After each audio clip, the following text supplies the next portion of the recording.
So I want to welcome everybody to our third series this month related to our Equity Council work. And today we're going to speak specifically about anti-Semitism.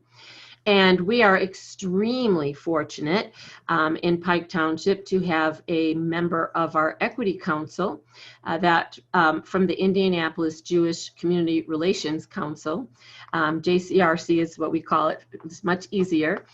So with us today, we have Lindsay Mintz, and Lindsay is the executive director of the JCRC. And we also have with us Aaron Welcher. And Aaron is one of his biggest efforts has a lot to do with equity as well. And so we invite them today to join us to share some of the knowledge that they can provide for us related to anti-Semitism. Before I give that to them,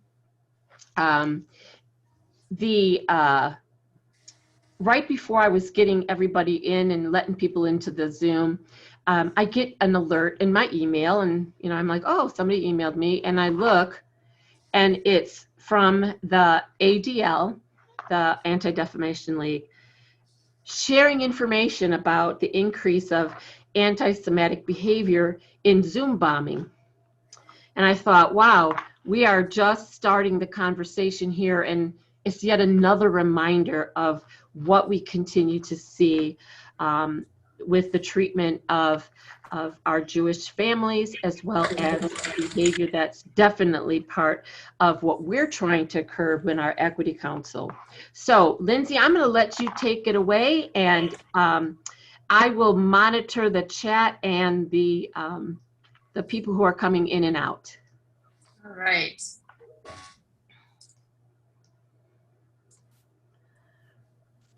You guys, are you seeing the presentation or me? We're seeing the presentation. Okay. But now you're still seeing the presentation. I need to switch which screen you are seeing. Hold on just a sec. There we go.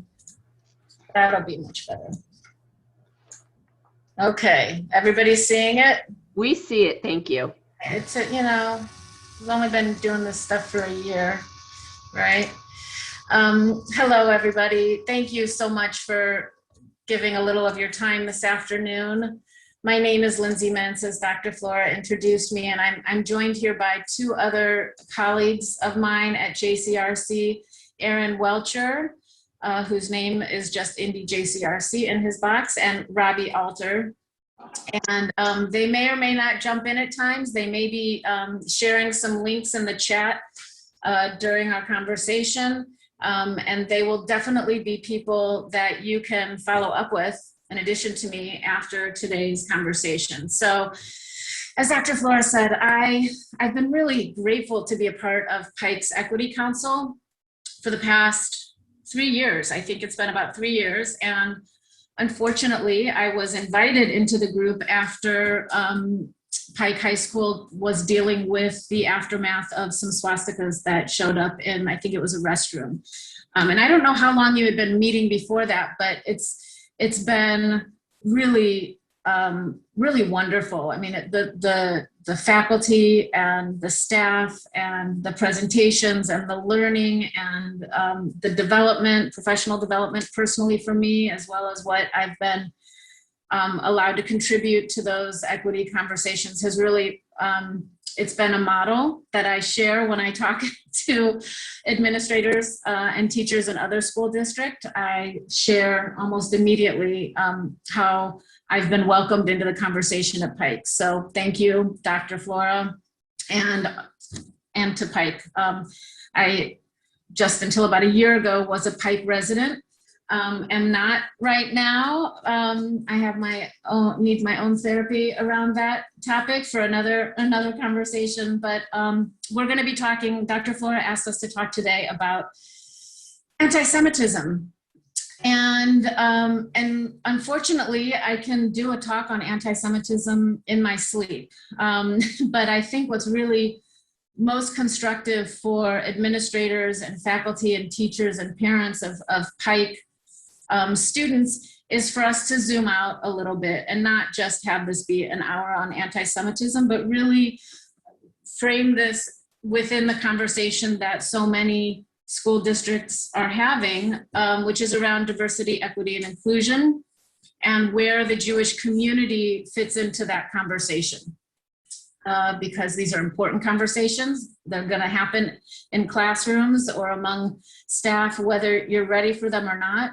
And thinking ahead of time how you consider and understand Jewish students and Jewish colleagues before the conversation starts is important. So with that, I will move on to, there we go. So we are going to, that also, so we're not staring at that. I'm going to tell you a little bit about JCRC. We're going to very quickly go through Judaism 101, Jewish holidays, give you a sense of what Jewish identity means, and with all the caveats in the world, to know that there are people getting PhDs in Jewish sociology and Jewish identity formation, and the fact that I'm doing it on one slide would, does not do it justice. It's very complicated, rich and exciting and wonderful also.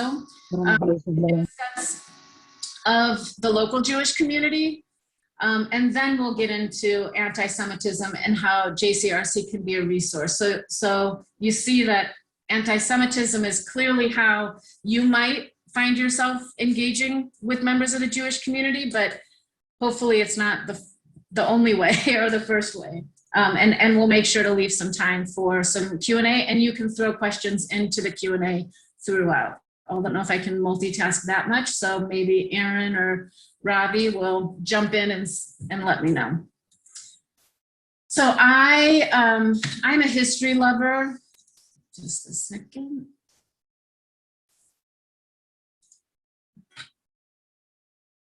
And I love the history of JCRC. We were established in 1942, that's nearly 80 years ago, during the height of the Holocaust. And JCRCs emerged all over all over North America. And usually they're the least known organizations. So if you think of Jewish community, oftentimes you'll think of a synagogue, or you'll think of the JCC. And JCRC is not one that rolls off the tip of people's tongues. The Jewish community broadly established JCRCs during the Holocaust because we recognized that we were not able to speak collectively with one voice to try and mitigate what was unfolding in Europe. There were plenty of Jewish organizations at that time. We had created all sorts of organizations over the previous 2 generations of Jews living in this country, but a collective voice that was focused specifically on securing democracy and keeping fascism on the fringes of society was not something that was a real focal point of the Jewish community until JCRCs emerged. So safeguarding Jews is what we are about. And the way we do that, there are lots of ways to do that. For some, it's Jewish ritual, going to synagogue. For some, it's Jewish education and attending a Jewish school or living in Israel or visiting Israel. For JCRC's mandate, the way that we protect Jews is by making sure that the society in which we live is just, democratic, and pluralistic. So there's a little bit of enlightened self-interest here where we recognize that a community that's safest for Jews is one where everybody around us is allowed to be exactly who they want to be, and pray the way they want to pray, think the way they want to think, and that diversity is honored and respected, that democracy is strong. That's a really broad mandate, combat anti-Semitism and ensure democracy. But the way that we do that is through relationship building. We understand that obviously Jews are a minority community, and it's very likely that people don't interact with Jews who aren't Jewish. And so how are you supposed to know anything about Jews or Judaism or Jewish history if you're not interacting with members of the Jewish community? So we take it upon ourselves to reach out and build these relationships. So we are the Jewish community's intergroup and multi-faith and interfaith relations arm. And doesn't mean that an individual synagogue isn't also doing interfaith work, but collectively, my board of directors, we're a 501c3, represents the broadest swath of the Jewish community, all of the synagogues and all of the Jewish organizations. And we may find ourselves having a conversation around anti-Semitism, but most often in those relationships, we are talking about things like how to make sure that the people we live among are fed, healthy, educated, employed, housed, safe, all of those things that ensure society is strong for all people is ultimately going to ensure that it's safe for Jews as well. And that advocacy turns into building relationships with elected leaders. So we just pulled one of many documents that I love to pull up, which is from 1949, where we are lobbying on a bill in the Indiana Senate to eliminate segregated schools in Indiana. So that's an example of some early work of JCRC. Very quickly, Judaism. First monotheistic faith, really rooted in text that we refer to as the Hebrew Bible, also referred to as the Torah, or 5 books of Moses, most commonly in the Christian world referred to as the Old Testament. The oral law is all of the writings by the rabbis after the Second Temple was destroyed. So Jews were in, Temple 1, Temple 2, in the land of Israel, the biblical land of Israel. When Jews were expelled, Jews had to figure out how to be Jewish without a temple, with a capital T, without sacrifices, without the holidays coming, the pilgrimage holidays coming to that place. And so the oral law, which was eventually written, is basically several hundred years, 1,000 years of conversation among rabbis over generations, figuring out how to be Jewish in diaspora, in a non-Jewish world. So we have, from our very earliest days, managed how to be a minority and still maintain our Jewish identity. The way that you'll interact with the Jewish community most often is around our calendar. And the Hebrew calendar, the Jewish calendar, is a lunar calendar, which means, well, I know it's April 29th.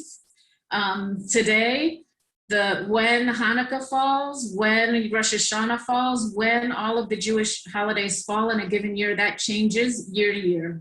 It makes it pretty difficult when you guys have a million other things on your desk to think about when our Jewish holidays that might inhibit the engagement or participation of Jewish students or faculty. So we're going to talk about the calendar again later on. Jewish peoplehood. I think as you're trying to, you might find yourself having, this is one of the more philosophical conversations. Are Jews a people? Are they an ethnicity? Are we a religion? Is it culture? Is it race? What is it? And it's all of those things. And so for me, as I'm talking to friends who are learning about the Jewish people and Judaism and Jewish history, I find peoplehood to be a more accessible sort of term than Jewish faith, because that's part of the peoplehood. And here are just a couple words synagogue. This is our house of worship, a rabbi, cantor. These are our religious leaders. The six-pointed star, that could have been an easy image to throw up there, is the symbol of Judaism. And we are an incredibly diverse community, just like every other community out there. There is not one of anything, you name it, but there's not one, certainly not one type of Jew. And Jews come from everywhere. There's also not one way to practice Judaism. There are several different branches and denominations of Judaism as well that have been influenced by all the different places Jews have lived around the world. Really quickly about the Jews who live in this area. So there have been a couple studies that have been done recently in Indianapolis.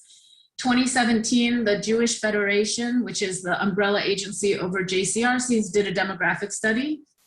And JCRC did a public opinion survey just a couple months ago. Not scientific, unfortunately. It was a self-selected survey monkey. But the Federation's 2017 survey, I pulled out some statistics here just to show that the overwhelming majority of how Jews identify as Jews is as belonging to this people. You'll see on the bottom slide, 36% consider themselves Reform Jews. That's the most progressive liberal denomination of practicing. But 43% don't put themselves in any category and say, I'm just Jewish. So that gives you a sense for, even when you're in a conversation with somebody from the Jewish community who may not seem very religious, may not know a ton of facts, may not keep kosher or dietary laws, may or may not have been to Israel, but they still feel this incredibly strong sense of connection to Jewish peoplehood and Jewish history. Lindsay, if I can cut in real Please. quick. And I think it's important to note too, when we are talking about Jewish self-identification in regards to like terms like reform, conservative, that these terms aren't political. A lot of times there's often thought that Reform Jews are always Democrats or conservative Jews are always Republicans, and that's not true. In all these different denominations of Judaism, you have a plethora of political thought as well as Jewish thought. Yeah, thank you. Absolutely. So to add to the layer of diversity and complexity, Jews are from everywhere, and there are different terms to describe where Jews maybe migrated from before they came to the United States. Jews from Europe, Central Europe and Eastern Europe are referred to as Ashkenazi Jews. Jews from the Middle East and India are called Mizrahi Jews. And Jews from Northern Africa and think Spain, Spanish-speaking, Spain, Portugal, maybe Southern Italy, are Sephardi Jews. And that does not include, so even Jews that live in China are considered Mizrahi, East Jews. I'm not looking at some of the stats we wanted to share here, Erin. And collecting data is important for any community, but I can share that nationally, I don't know what the number was that you found for LGBTQ, but a good 15% of Jews consider themselves Jews of color. 12% consider themselves Jews of Middle Eastern descent. In Indiana and Indianapolis, as we know, we're not quite as colorful as some communities on the coast. Somewhere around 1% of the Jewish community considers itself Latinx, 1% specifically Black, and 1% Asian American Pacific Islander. So some of the conversations we are having around equity and inclusion, which we all know that those conversations for them to really be constructive and not just be words. They start at home with some self-reflection. So one thing that JCRC has been doing is encouraging conversations within the Jewish community for us to better see and acknowledge and lift up the voices of Jews who are Black, Jews who are gay, Jews who have different physical abilities, Jews who have ESL, English as their second language. So that kind of diversity exists within the Jewish community, just like any other community. Yeah, and so I'll jump off of that with here in Indianapolis, through our community study, we found that about 7% of households identified with having an adult who was LGBTQ plus. So adults important there because they didn't survey those under 18 with LGBTQ plus identification. But the professional who did this, surveyor, actually said that the number is probably higher even amongst adults surveyed. There's a lot of fear within these questions, even with as open as a community can be, that they don't want to identify themselves in these types of surveys. And Lindsay was alluding to it a little bit more, but the Jewish community in general, probably a lot of these numbers are higher because they're self-identifying, and so you have Jews who have complex identities that may not identify even when you say Jew of color. There's some Black Jews who will say, no, I'm Jewish and I'm not a Jew of color, I'm just Jewish. So it's so these self-identification questions are in themselves very, very complex. But I think what's important to understand is that there's a deep history within Judaism of having multifaceted identities. And as America has become more diverse, so has the Jewish community. We didn't include it in this slide, but there's a graph that shows I think 6 major cities, and from 1930s to present day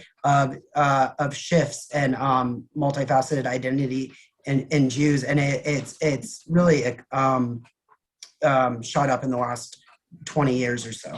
And the reason that we spend this much time talking about this is because the way that this is going to show up is by making is a form of anti-Semitism that will manifest in a way that says Jews are white, Jews are privileged. And when we are living in a binary state, which so much of our society is, which says that if you are not a person of color in some ways, this may sound like fingers on a chalkboard to some, but this is why it's very difficult for Jews sometimes to enter these spaces of equity and inclusion, because we present as white. I enjoy the privileges that come with presenting white, but my identity may be more complex than it appears. And so that's important to think about, as all Jews are labeled one thing.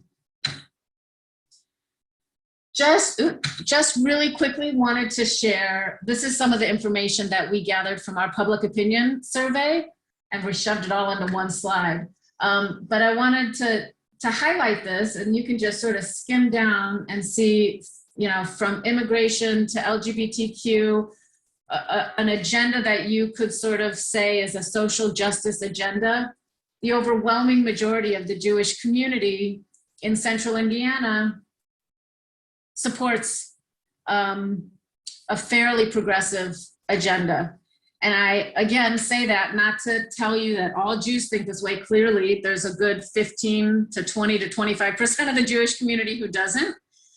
There's not unanimity on anything in Judaism. From day one, there hasn't been.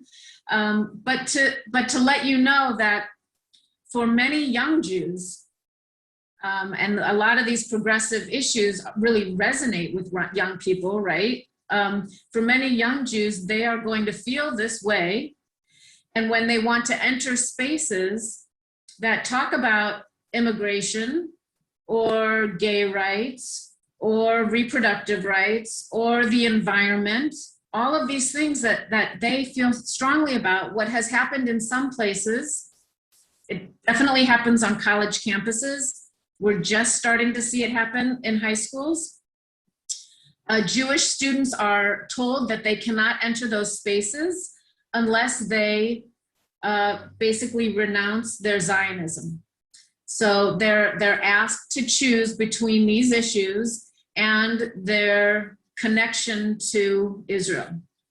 That's a very, it's incredibly unfair. It's incredibly complicated. Young Jews probably won't be able to articulate the complexity and the geopolitical reality of the Middle East right now to defend an entire state that they feel is, being, and therefore they are being attacked. So we're sharing this, to give you that kind of context to understand when young Jews enter these spaces and are immediately met with a confrontation about Israel. The way that can be experienced by them is a feeling of anti-Semitism, whether or not that the intent of the person asking or demanding is anti-Semitic. This gives you an idea, again, of where Jews are living in central Indiana. This core area, the orange area, you'll see has historically, like the 86th and Ditch. I mean, if you think about where the JCC is and where the synagogues are, we, like many immigrant communities, have a story of starting on the south side and moving our way north. And during the suburban boom, we're building in that 6,500 block of Meridian area. Have continued to move north of that. You can see Hamilton County, just under half of local Jewish community lives in Hamilton County. But we're very also quick to remind everybody that a solid 20% of the Jewish community lives south of that core.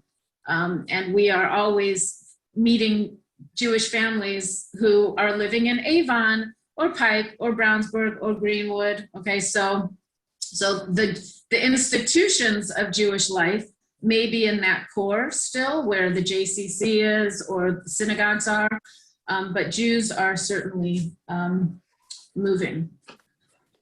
And this is just some other statistics to sort of give you a sense for how young Jews are engaging, so that if you are interacting, it's very common if you've got half of Jewish children or close to half of Jewish children engaging in some sort of Jewish youth group, they're looking for ways to identify as part of the Jewish community. Breath. We're going to dive into Antisemitism with just a little less than half hour, but I want to pause here for a second to answer any questions that there might be. Thoughts? Okay. Sorry, I have a question for you, Lindsay. My little doorbell was ringing, so I was letting somebody in. Would you say the majority of the Jewish community have roots in the Jewish community versus people who may join the Jewish community, let's say as an adult? That's a great question. I don't have it handy or ready. There are many Jews who choose Judaism, and they are considered full Jews. They should be considered full Jews. There are we have to have a statistic, probably from the demographic survey, of the number of families or household of a multi-faith family where one parent is Jewish. That is somewhere well north of 50% of marriages among Jews are to non-Jews. And then whether children are being raised in a Jewish home, those are all stats I can pull. I know we have them locally. If you have any, I sort of see you leaning in a little bit to share. So one of the programs that Robbie runs for us, we'll be talking about, called Student to Student. Another program that she runs is called PJ Library, which is a national program that gives free books to families raising Jewish kids. You notice the language there. So you don't have to be Jewish parents, but if you are raising a Jewish child, you can have access to books. So Robbie, you might have more information on how many families have members that aren't either born Jewish or practicing Judaism. Well, I know that in our city in particular, more than 50% of Jewish families are interfaith, and that number is growing. And I want to say, I think the PJ Library statistic is that 1 in 6 Jews is a Jew by choice, but I can't remember, and I don't remember where to find the information at this time, but it is over 50% of families are intermarried. And share anecdotally, this is just anecdote, but sometimes those feel as true, if not more true. Oftentimes, people who do Judaism and aren't born into Judaism are often more well-read, more engaged in Jewish life, maybe more observant of Jewish rituals or holidays. You know, people who are making that choice to become a Jew, you know, as an adult certainly are making a really conscious choice to act a certain way, to create a certain home, to engage in the world as a Jew. So my personal experience, so many of my friends didn't marry Jews and are raising kids in multi-faith families. And so it's prevalent. And that's something it's a really important question and something to sort of be thoughtful about as you are talking to somebody who is Jewish, to be able to think about maybe both of the students' parents might be Jewish. Maybe they celebrate both Christmas and Hanukkah. So they might want to talk about the fact that they celebrate Hanukkah, or maybe they don't, you know? I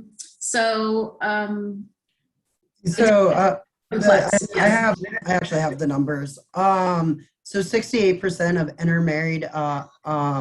intermarried families follow at least one religious practice at home. So to Lindsay's point, that oftentimes intermarried families actually have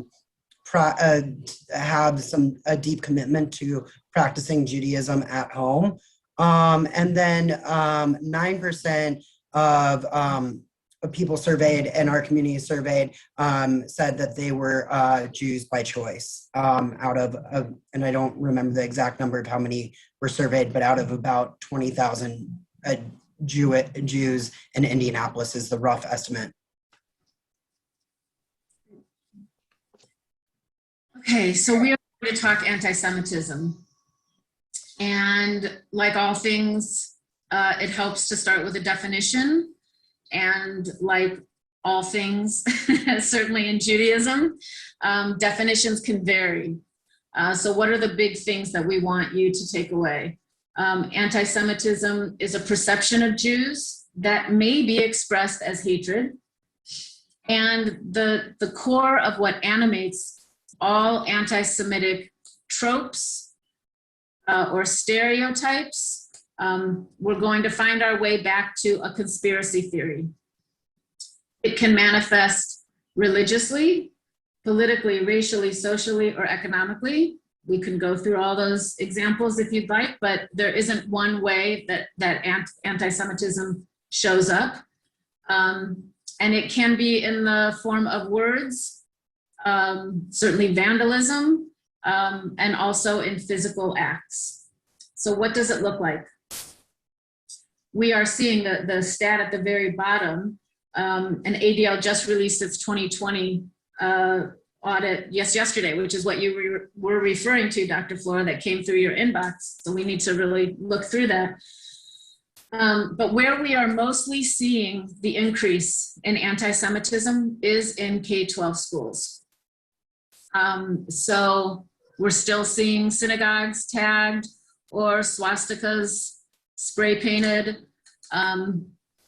What's really concerning is its move from, extremes into the mainstream. And it's not just that extremists are more willing to come out and tag things with a swastika or, anti-Jewish whatever, but that it's, Joe Smith. It is more often everyday people who are engaging in anti-Semitic acts. So it's we're not only seeing it more, and these numbers continue to trend up. I don't know if we go into stats maybe later. And this is something we're going to do a follow-up email that I'm sure Dr. Flora will send out to everybody. But from the ADL survey, which just came out yesterday, they've been tracking anti-Semitic incidents for 40 years, and the 4 highest years recorded took place in the last 5 years.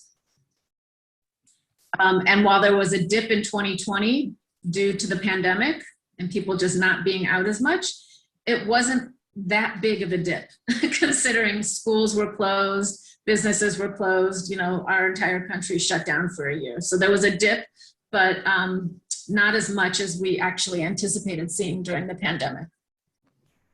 I think, oh, sorry.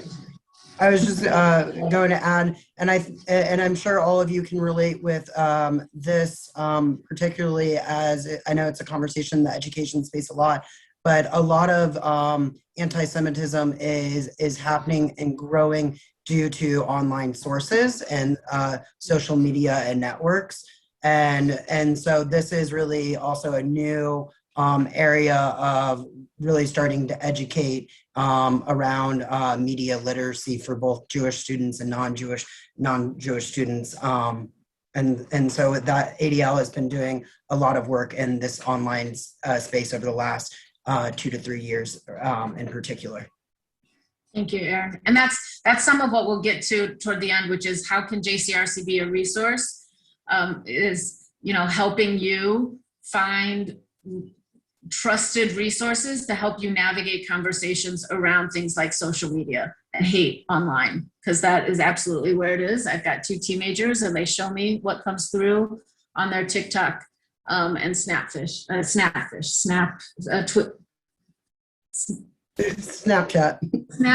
Jesus. So old. Okay. I'm going to go through several slides that just show some recent pictures. This was the synagogue in Carmel in 2018. We can talk about it more, but just know that this picture of the side of the Carmel synagogue is what shows up when you do searches for anti-Semitic graffiti globally. I mean, I've seen this come up on websites across the board. So unfortunately, Carmel, Indiana is written right underneath it. Indiana cemeteries, and this is only in Indiana. This is, if it's happening here, it's happening across the country. Vandalism, there's, and I didn't drop in, Erin just this morning sent me some images from 2019 and 2020. Oh, it's starting to move on its own. Erin, can you help? I'll fix that. Yeah. It's moving. Go back. Okay. So from South Bend to Richmond to New Albany. Can you have it pause here? I don't want it to move again. Okay, if it moves, I'll just keep going back to it. These are the images along the top and to the right were on the phones of high school students in central Indiana. I can tell you one was Carmel, one was Westfield, and one was Speedway. And so part of what JCRC does is help a family navigate, help a young person, navigate and support that family. And the first thing that I say is, you're not alone. The next thing I say is, no matter how we navigate this incident, it's not going to feel good. There's nothing that a school can do, another family can do, that's going to make your child feel better. So it's very difficult. So one of the things that JCRC has been working on over the past several years is how to help young Jews prepare themselves for this, know what they want to do about it. Understandably, I get calls from some parents who say, my kid doesn't know I'm calling. Right? And some parents who want to get very involved. And I just sort of sit back and I say, here's what I suggest you do. Some parents who don't want to be involved at all and want JCRC to engage. And I will tell all of you that when I talk to parents, I strongly encourage parents to treat moments like this as opportunities for not only their own child to really grow and learn, but for the school or the teacher or the classroom or the administrator to learn and grow from it as well. And as I said at the outset of my remarks, the way that Pike responded to the swastikas in the bathroom 3 or 4 years ago was textbook, acknowledging it, owning it, saying it, calling it anti-Semitism, naming Jewish students and faculty so that they are seen and heard. And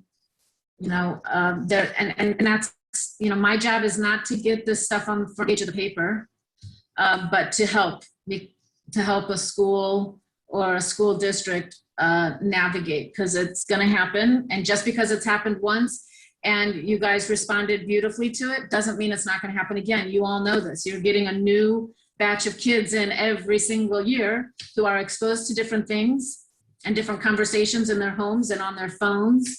And oftentimes it is, well, this is just a joke. It was a joke. Don't make such a big deal out of it. Well, it's not a joke.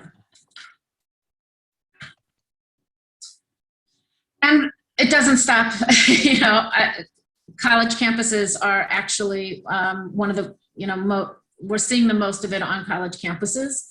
So from JCRC's perspective, we're helping to prepare teams to think about how they want to engage when they get onto a college campus.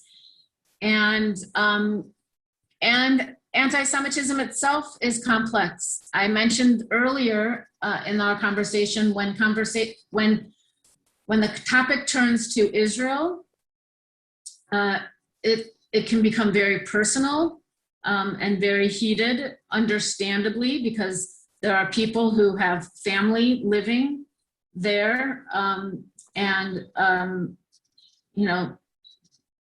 can tell you personally that we'll save some time to talk about the Israeli-Palestinian peace process if you want, and how the JCRC can help you have those conversations in a way that is based on primary sources and allow for some really constructive learning, and try and it's impossible to remove that personal connection, because I know, and we work closely with the Muslim community, when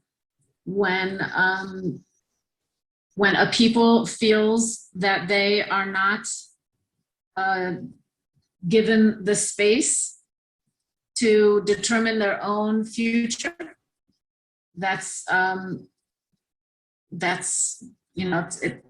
overwhelming majority of the Jewish community doesn't want to see this either.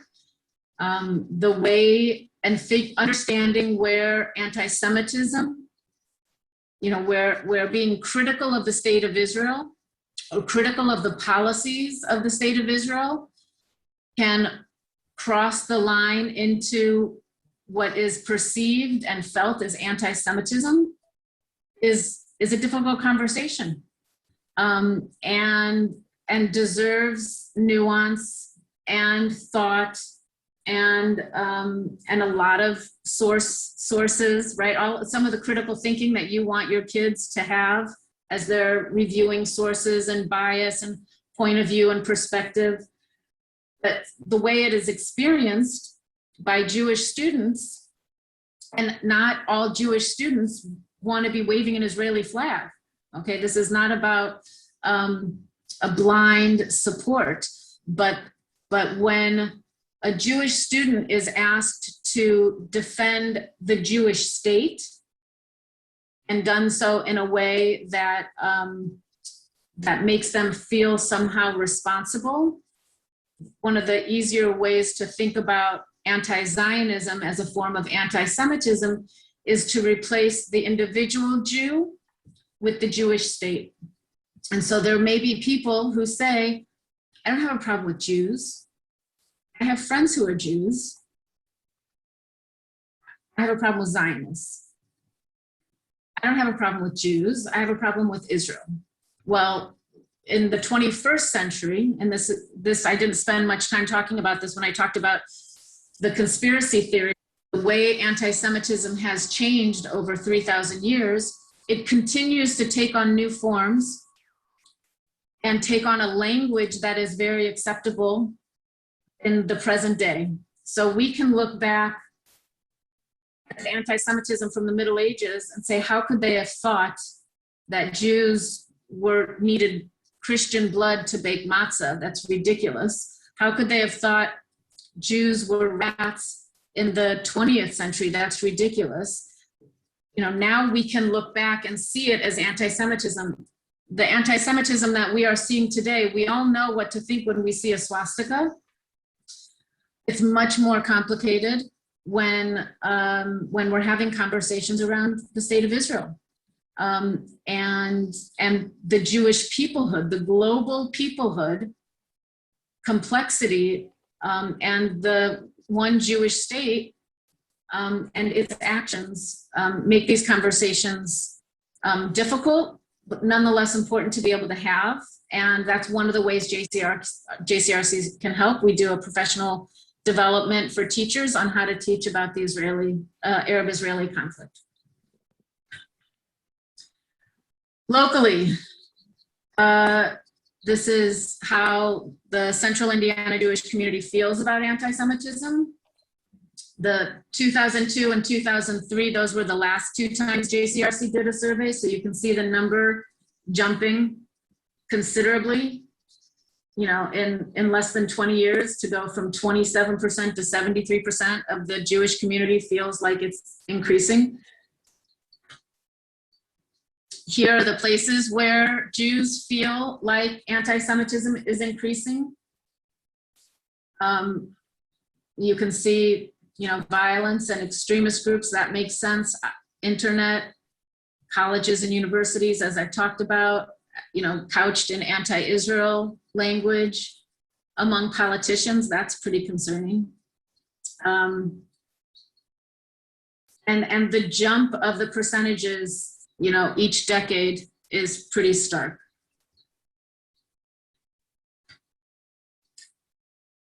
Have you personally experienced anti-Semitism? 45% of the Jewish community has personally experienced anti-Semitism in the last 5 years, up from 20% in 2003. So we continue to track this kind of increase.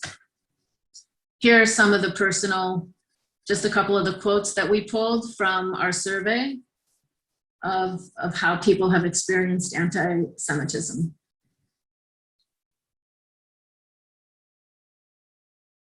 When comments made when I speak about the Holocaust, one of the tropes we hear is, get over it. Oh, there they go again, talking about anti-Semitism.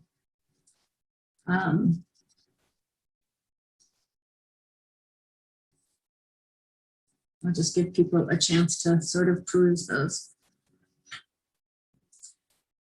I included a couple slides about, we asked some questions about Holocaust education. And this is often where a conversation can start in the public schools. As I'm sure you all know, you memorized the state mandates that need to take place in every grade. Indiana mandates that the Holocaust be taught.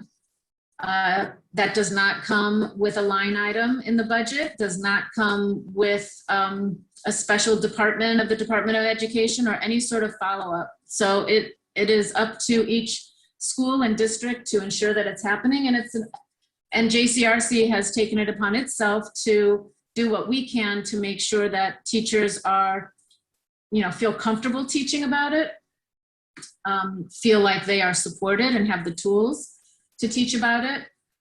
Because for us, the conversation isn't just about the Holocaust. It is the jumping off point of talking about hate and bigotry and complicity and what it takes for an entire society, all parts of a society. You want to talk about it, through the lens of propaganda and journalism, through medicine, through architecture, through science, through law, certainly through politics.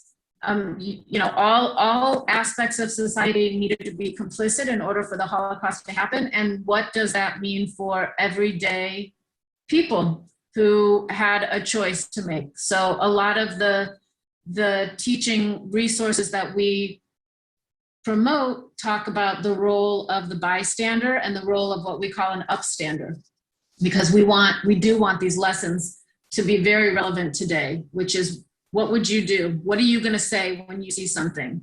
Oh, it was just a joke. How much do you let slide? When do you decide you're going to stand up and speak? And what are the dangers of waiting? What are the risks of waiting?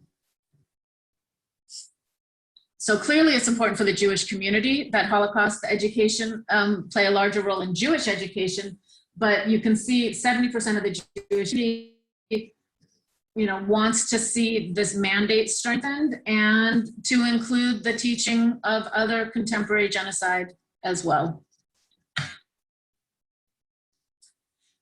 We asked this question because we are starting to engage more. We hear this term never again, and we know that again has happened and continues to happen to this day. We are a staff of 4.5. You've got 3 of us here. Another staff person who wasn't able to join tonight, but is also someone that you may be engaging with. Her name is Amber Mays. She is our Holocaust educator and human rights and mass atrocity associate.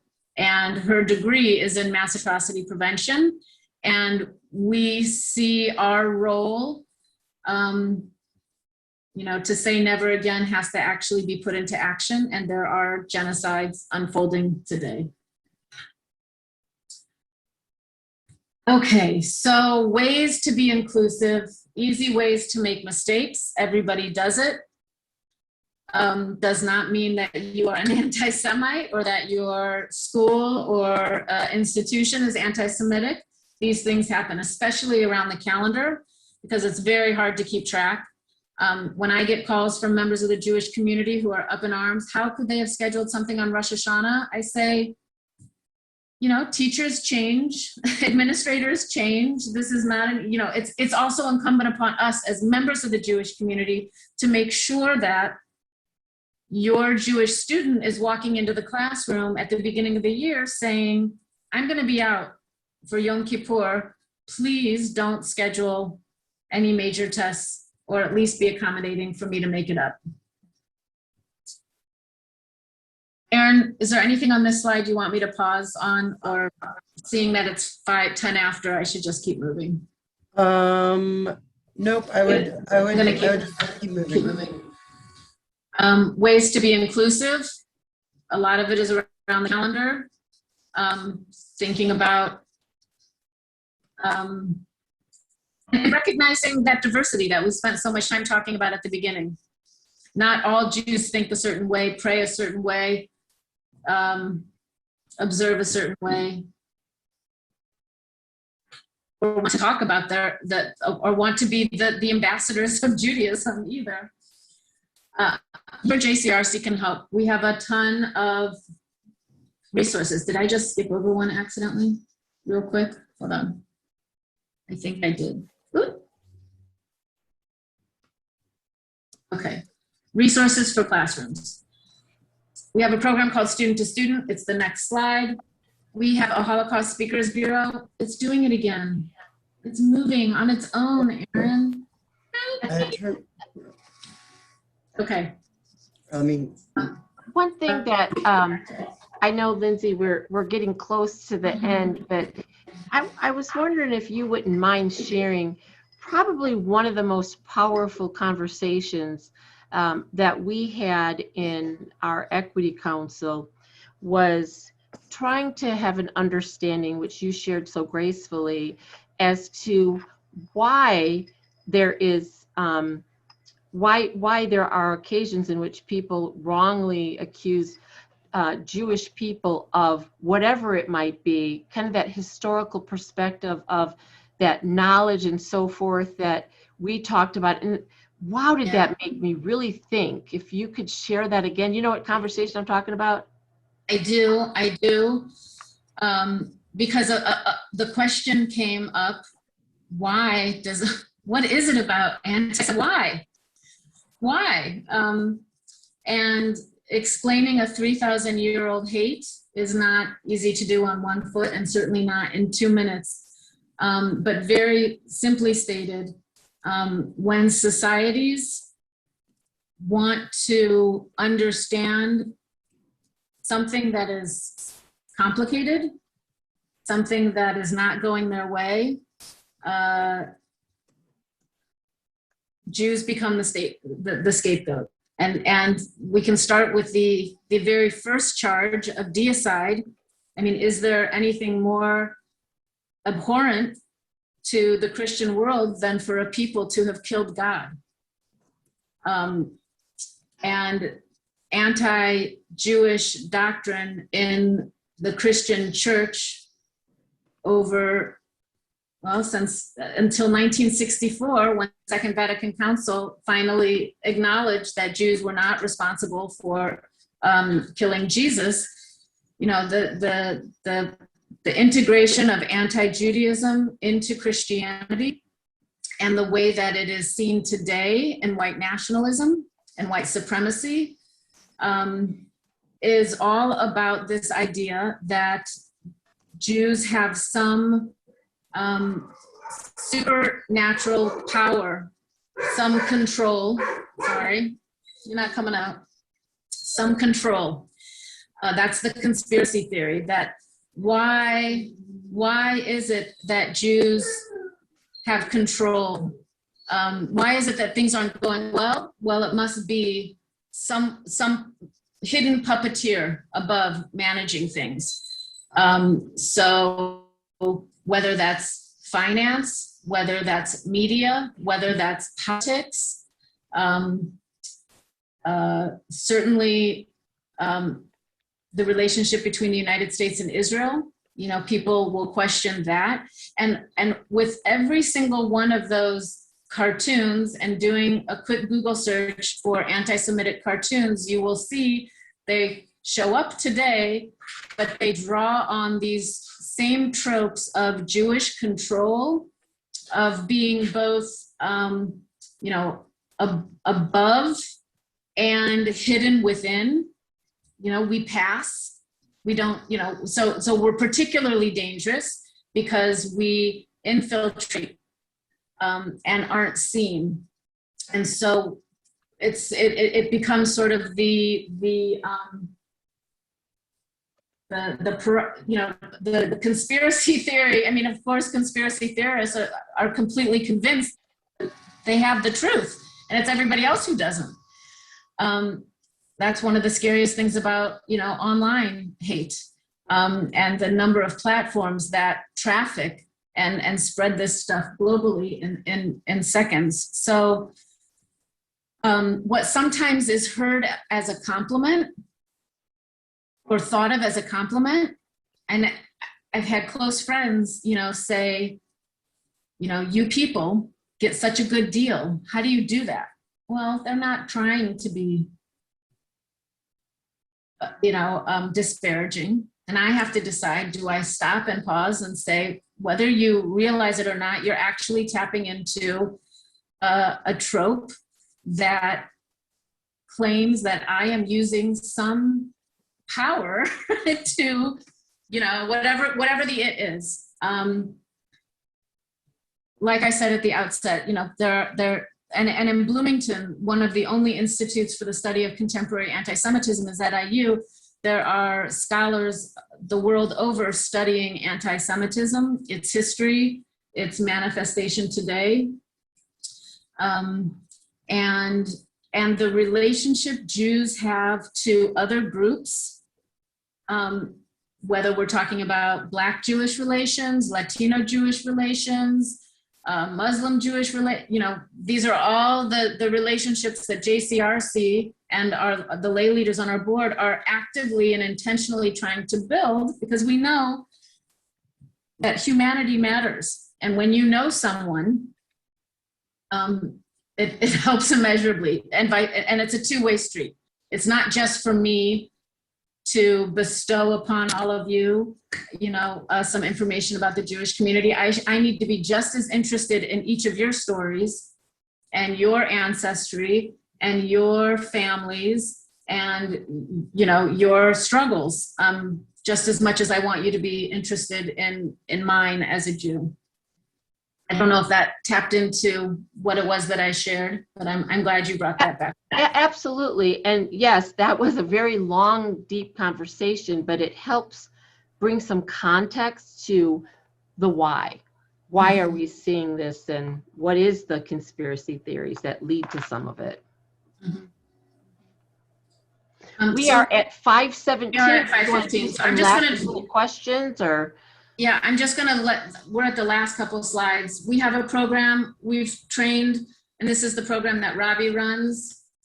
We've trained Jewish teens to talk about their life as Jews. They come into classrooms in groups of 3 or 4, and it's a peer-to-peer conversation where they talk about what it's like to be Jewish. What are Jewish rituals? What's the life cycle? Have they experienced anti-Semitism? Do they have any family members that survived or were killed in the Holocaust? Do they have a connection to Israel?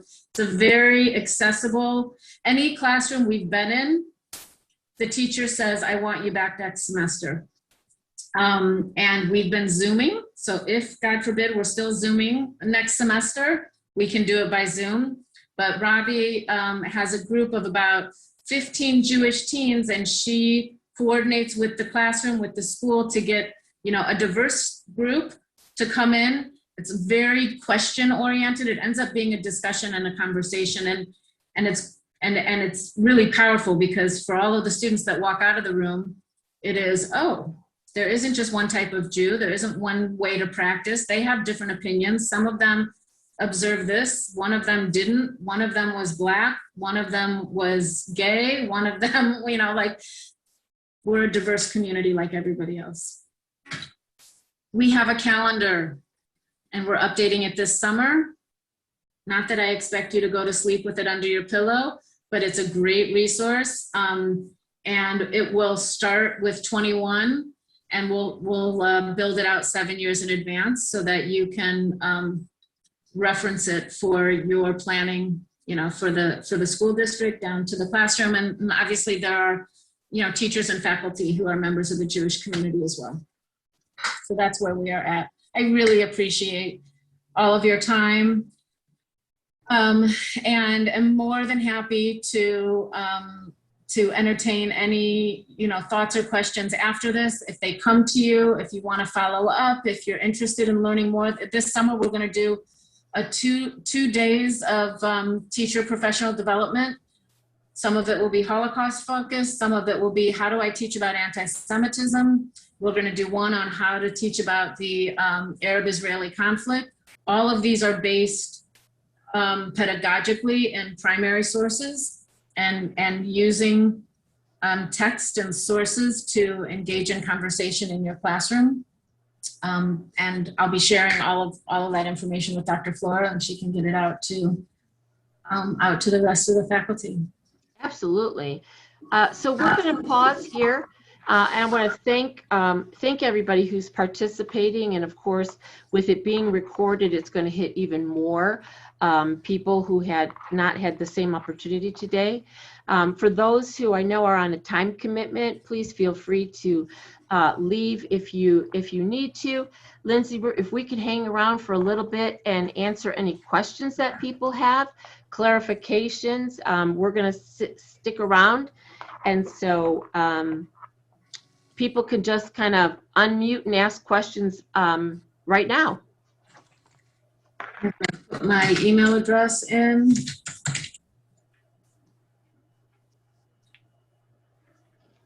And all of those resources are on our website. I wasn't following the chat during the talk to know if you guys dropped a lot of this stuff in the chat, which is great. Yeah, there's a lot in there. So, and we'll have a copy of them as well. Great. Really, what's the comments? One of the biggest things to take away is that the JCRC, any of our staff, certainly me, when you have that question, you don't know who to ask, or maybe you're a little embarrassed to ask, please reach out. That's exactly what we are here for. If you are looking for, maybe it's not even an answer, maybe it's some suggested reading. You know, our job here is to be that resource, and we're happy to do it.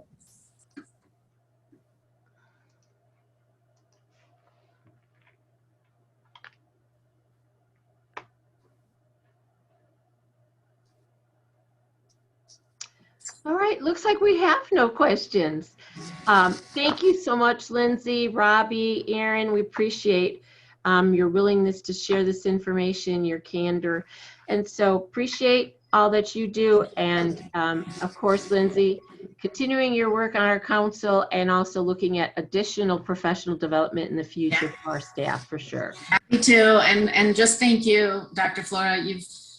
I'm sure that the world knows what a treasure they have in you, and I see it every time we come together with the Equity Council. So you are leading really important conversations that are not easy, and doing it with a lot of grace and learning along the way. And I'm lucky I get to be a part of it. So thank you for welcoming the Jewish community into those conversations as warmly as you have. Absolutely. And you are a vital part of our conversation with the Equity Council. I always love to hear the challenges that you may present or things that we should think about, no matter what part of our equity work we are, that you have done such a great job of helping us keep thinking. So thanks to everybody for coming. And like I said, we'll be looking at some future professional development and some opportunities for example, at the high school, the youth group came in and spoke to our leadership. If there's other opportunities, we will continue to have those as well. Great. On a proactive way, not reactive. Okay, we've got one question from Crystal. We want her email address so we can follow up. Okay. There, it's right. I got it, Find Lindsay. you. We'll find you. Thank you so much, everyone. All right. Talk to you all later.